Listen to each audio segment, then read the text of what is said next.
Ser paramédico en México no es para cualquiera. Es un oficio de contrastes, la adrenalina de la sirena contra el silencio de la muerte, las luces neón de la ciudad contra la oscuridad de las vecindades olvidadas. Muchos creen que lo más difícil es ver la sangre o la tragedia, pero los veteranos saben que eso es lo de menos. Lo verdaderamente aterrador es aquello que no puedes explicar en un reporte médico, lo que se queda atrapado en la parte trasera de la unidad y se niega a bajar cuando llegas a la base. Era una noche de martes, de esas que en la Ciudad de México se sienten inusualmente pesadas. El aire estaba cargado de humedad y el smog parecía estancado entre los edificios. Beto, un paramédico con 15 años de servicio, y el Chema, un joven que apenas terminaba sus prácticas, estaban estacionados cerca de la zona de Tacubaya, esperando que la radio rompiera el silencio. A las 3:13 de la mañana, la radio chirrió. Unidad 42, reporte de atropellado en las inmediaciones del Panteón de Dolores. Un civil reporta a un hombre de la tercera edad inconsciente sobre el asfalto. El reportante suena alterado. Procedan con precaución. Beto suspiró. El Panteón de Dolores a esas horas era un lugar que nadie quería visitar. Encendieron las torretas, pero no la sirena. A esa hora, las calles vacías permitían que el eco de las luces fuera suficiente. Al llegar, no encontraron al civil que reportó, solo una densa niebla que subía desde las laderas del panteón. En medio del carril central, había un hombre. Estaba boca abajo, vestido con un traje negro impecable, pero cubierto de un polvo grisáceo, como ceniza. Chema, baja por el botiquín y la tabla, ordenó Beto mientras se colocaba los guantes de látex. Al acercarse, Beto notó algo extraño. No había marcas de frenado en el pavimento. No había cristales rotos. El hombre no parecía haber sido golpeado por un vehículo de metal, sino más bien, arrojado desde una gran altura. Cuando le tomó el pulso carotídeo, sintió una vibración extraña, no un latido, sino un zumbido bajo la piel fría como el mármol. Está vivo, pero su ritmo es errático, dijo Beto, confundido. Súbelo, rápido. Lo subieron a la ambulancia. El interior de la unidad, usualmente cálido, se enfrió de golpe. Chema se quedó en la parte de atrás con el paciente para monitorear los signos vitales, mientras Beto conducía a toda velocidad hacia el hospital de Soco. Beto. Gritó Chema desde atrás. El monitor está loco. Beto miró por el retrovisor que conectaba la cabina con la parte trasera. El monitor de signos vitales marcaba una frecuencia cardíaca de 220 latidos por minuto, algo imposible para un hombre de esa edad, y de pronto cayó a cero. Una línea plana. Un pitido agudo llenó la unidad. Empieza RCP. Gritó Beto. Chema se puso en posición, pero antes de que pudiera colocar sus manos sobre el pecho del hombre, éste abrió los ojos. No eran ojos normales.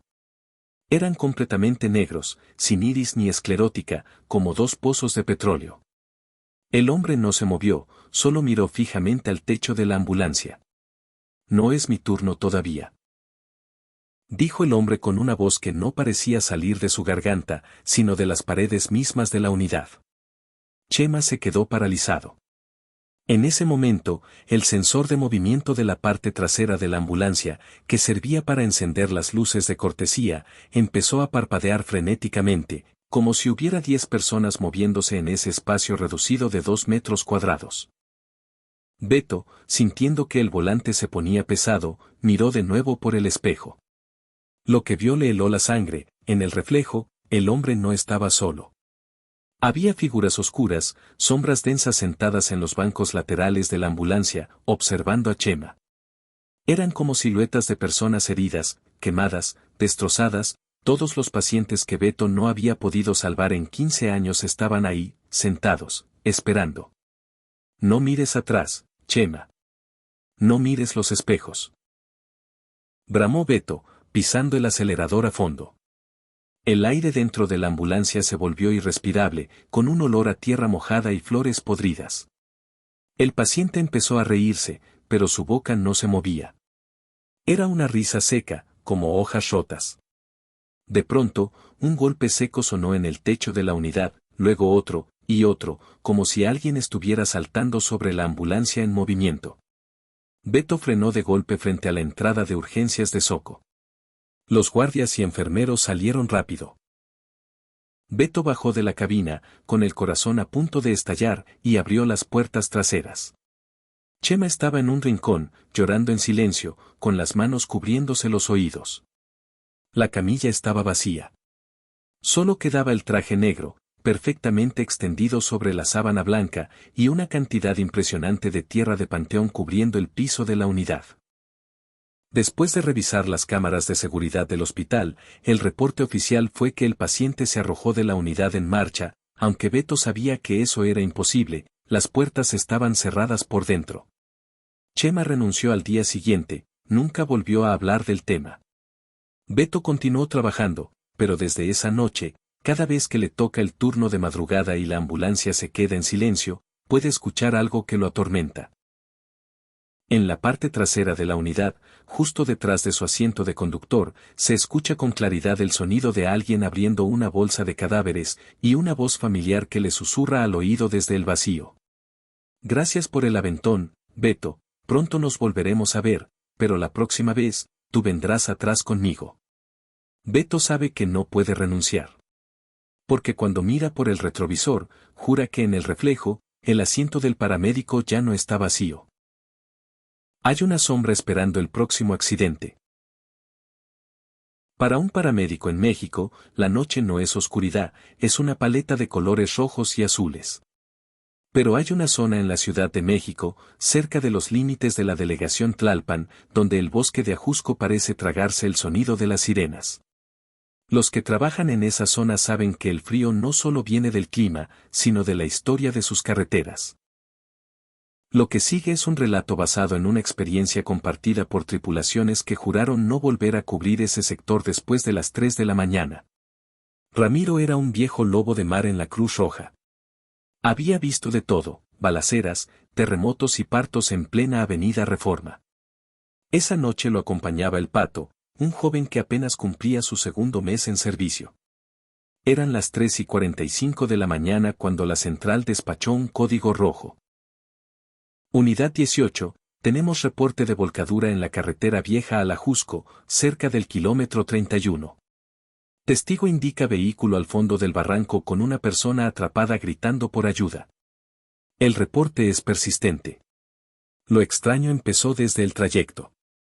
A pesar de ser una carretera concurrida, no cruzaron un solo auto en 10 kilómetros. La niebla era tan espesa que Ramiro tuvo que sacar la cabeza por la ventanilla para no salirse del camino. Al llegar al kilómetro 31, encontraron una huella de frenado fresca que se perdía en el precipicio.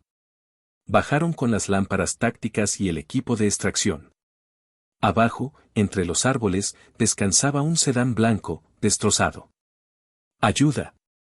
Por favor, no me dejen aquí. Se escuchaba una voz femenina, clara, desesperada, saliendo de entre los fierros retorcidos. Ramiro y el Pato bajaron a rapel con una destreza envidiable. Al llegar al auto, vieron a una mujer joven en el asiento del conductor. Tenía el rostro cubierto de sangre y la mirada perdida. Lo que llamó la atención de Ramiro fue su ropa, un vestido de fiesta, de un estilo que parecía de los años 80, pero impecablemente limpio, salvo por la sangre. Tranquila, ya estamos aquí, dijo el Pato, tratando de tomarle el pulso. El joven paramédico se quedó mudo. Miró a Ramiro con los ojos desorbitados. Ramiro, no tiene pulso. La piel está helada. Como si llevara horas muerta. No digas tonterías, nos está hablando, replicó Ramiro, aunque él también sentía que algo no encajaba. La mujer no los miraba a ellos, miraba al frente, moviendo los labios rítmicamente. Lograron sacarla. Era inusualmente ligera, como si sus huesos estuvieran hechos de aire. La subieron a la camilla y, con un esfuerzo sobrehumano, la subieron a la ambulancia. Durante todo el ascenso, ella no dejó de susurrar, dígale a mi mamá que ya voy a llegar, que el taxi ya viene. Ya dentro de la unidad, bajo la luz blanca de los fluorescentes, la realidad los golpeó. El pato empezó a limpiar la sangre del rostro de la mujer para colocarle la mascarilla de oxígeno, pero al pasar la gasa, la piel no se limpiaba, se caía. No eran heridas frescas. Eran jirones de piel seca, como cuero viejo, y debajo no había carne roja, sino un vacío grisáceo. Ramiro, mira esto. Gritó el pato, señalando la identificación que habían recuperado del auto. Ramiro tomó la credencial de lector. Era una de aquellas viejas, de color naranja. La fecha de nacimiento indicaba que la mujer debería tener unos 60 años, pero la que estaba en la camilla no aparentaba más de 20. La fecha de emisión de la credencial era de 1991. De repente, la radio de la ambulancia se encendió sola, emitiendo una estática violenta que se transformó en una voz. Unidad 18. ¿Localizaron el vehículo? Central reporta que el testigo volvió a llamar, dice que hace 30 años él reportó lo mismo y nadie llegó, que hoy por fin alguien bajó por ella. En ese instante, la mujer en la camilla se incorporó. Sus ojos, antes nublados, se volvieron dos abismos oscuros. Agarró el brazo del pato con una fuerza que le fracturó el radio. El sonido del hueso rompiéndose fue lo único que rompió el silencio del bosque. Ustedes no son el taxi, dijo ella, con una voz que sonaba como el crujir de ramas secas. La ambulancia se sacudió violentamente, como si algo pesado la hubiera embestido por fuera. Las luces parpadearon y se apagaron. Cuando Ramiro logró encender la linterna, la camilla estaba vacía. Solo quedaba el aroma a humedad, el vestido de fiesta hecho jirones de tela podrida y la gasa con la que el pato había intentado auxiliarla. Ramiro y el pato regresaron a la base en total silencio. El pato fue dado de baja por la fractura y el trauma, nunca más volvió a subir a una ambulancia. Ramiro, por su parte, pidió el reporte oficial de las centrales esa misma mañana. El despachador le juró que solo hubo una llamada, pero que al rastrear el número, el sistema marcó que provenía de una línea fija que había sido cancelada en 1994. Días después, Ramiro regresó al kilómetro 31 en su auto particular, de día. Al mirar hacia el barranco, no vio rastro del sedán blanco, ni huellas de frenado, ni nada. Pero al subir a su auto, notó algo en el espejo retrovisor. En el asiento trasero de su coche, donde normalmente van los pacientes en la ambulancia, había una pequeña mancha de sangre seca y un trozo de tela de un vestido de fiesta.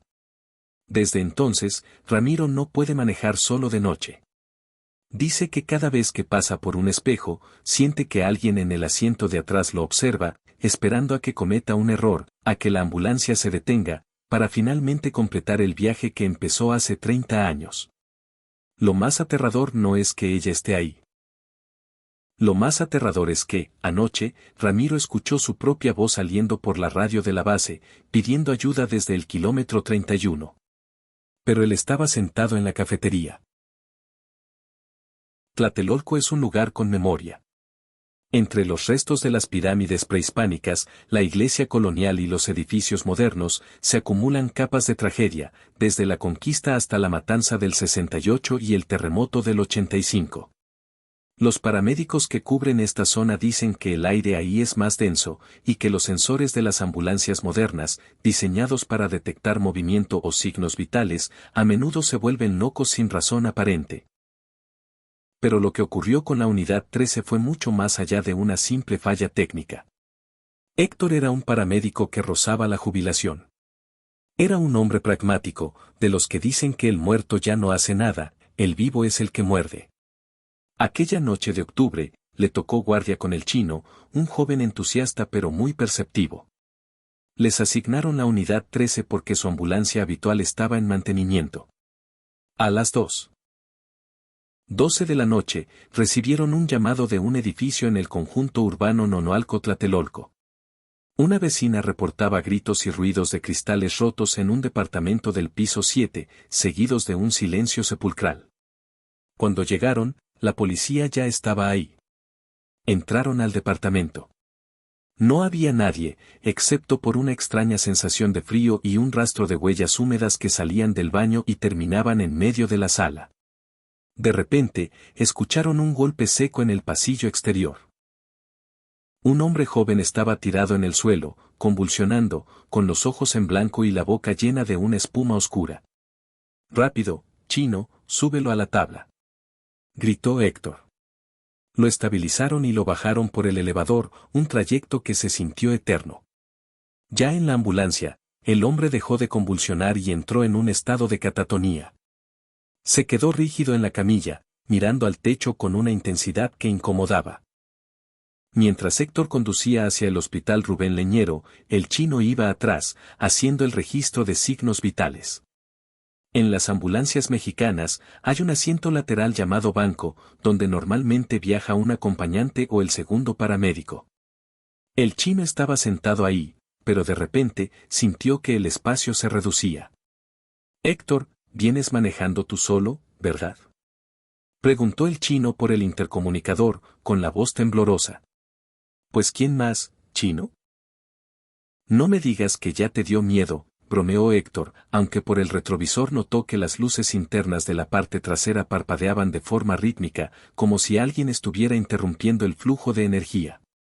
«Es que, siento peso en el banco. Héctor, juro que alguien se acaba de sentar a mi lado». Héctor miró por el espejo retrovisor que enfocaba la parte trasera. Vio al paciente en la camilla, vio al chino, y vio una tercera silueta. Era una forma borrosa, una sombra grisácea sentada justo al lado del chino. La figura tenía la cabeza gacha y las manos entrelazadas, como si estuviera rezando. Héctor guardó silencio para no entrar en pánico. Aceleró. El paciente en la camilla, que hasta entonces no se había movido, empezó a hablar sin abrir los labios, una voz gutural que parecía venir desde debajo del piso de la ambulancia. «Dile que se quite, dile que ese es mi lugar». El chino saltó de su asiento y se pegó a la puerta trasera, lejos del banco. «Héctor, hay algo aquí. El monitor está marcando 2 ritmos cardíacos». Héctor miró el monitor. Efectivamente, la pantalla mostraba 2 líneas de frecuencia cardíaca. Una era la del paciente, rápida y débil. La otra era una línea lenta, pesada, de apenas 30 latidos por minuto, un ritmo de alguien que está muriendo o que ya murió. De pronto, la sombra del banco se levantó. En el reflejo del espejo, Héctor vio cómo esa figura se inclinaba sobre el paciente y le ponía las manos en el cuello. El paciente empezó a asfixiarse, sus pulmones colapsaban, pero sus manos estaban quietas. El aire en la cabina se llenó de un olor a ozono y a polvo viejo. «Llegamos. Bajen al paciente ya», gritó Héctor frenando en seco en el área de choques del hospital. Abrieron las puertas. Los enfermeros ayudaron a bajar la camilla. Héctor y el chino entraron al hospital para entregar el reporte médico. Cuando terminaron, regresaron a la ambulancia para limpiar y reabastecer el equipo. El chino se negaba a entrar. «Héctor, no voy a subir». «Mira el sensor de peso de la suspensión», dijo el joven señalando la parte trasera del vehículo. La ambulancia estaba estacionada, vacía y sin equipo pesado. Sin embargo, la suspensión trasera derecha estaba completamente hundida, como si alguien de 200 kilos estuviera parado justo en el estribo de entrada. Héctor, armado de valor, tomó una sábana limpia y la lanzó al aire dentro de la ambulancia. La sábana no cayó al suelo. Se quedó suspendida a media altura por un segundo, delineando la forma de una persona sentada en el banco, antes de caer lentamente como si la hubieran soltado de golpe. Esa noche, la unidad 13 fue llevada de regreso a la base. Al hacer el inventario, encontraron algo que no pertenecía al paciente ni a ellos, una medalla antigua de San Benito, oxidada y con rastros de lo que parecía ser sangre seca, pegada en la parte inferior del banco donde el chino sintió la presencia. Héctor se jubiló un mes después. El chino pidió su cambio a una base en el Estado de México. La unidad 13 fue pintada y renombrada, pero los mecánicos dicen que, a veces, cuando la base está sola en la madrugada, se escucha el sonido de la camilla deslizándose y el monitor cardíaco emitiendo ese pitido constante que anuncia la muerte, a pesar de que la unidad está apagada y sin batería. Lo más inquietante sucedió hace apenas una semana. El paramédico que ahora usa esa unidad tomó una foto del equipo para el inventario.